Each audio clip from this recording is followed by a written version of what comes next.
Hello, everybody. Welcome to the Cheryl Technology Channel. I am your host. As always, my name is Chris, and this is my channel. Thank you for watching. Like, comment, subscribe.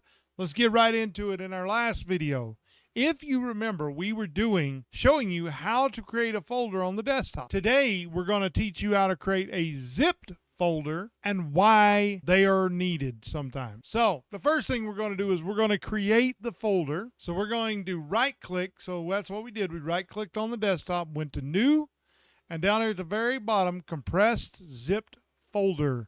Click that, and then let's name it test and enter. Now, that's how you create a zipped folder on the desktop. Now, the reason you may want one of these is because of one reason. There is one reason you may want one of these.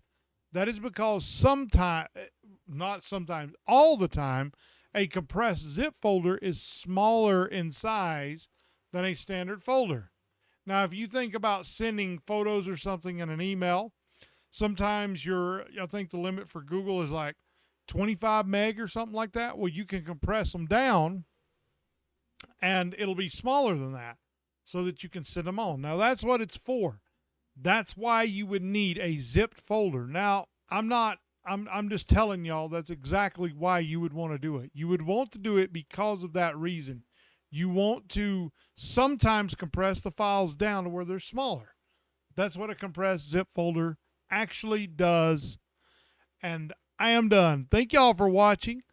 Like, comment, subscribe. May the Lord bless each and every one of you. And until the next video, everybody, I love each and every one of you. Peace.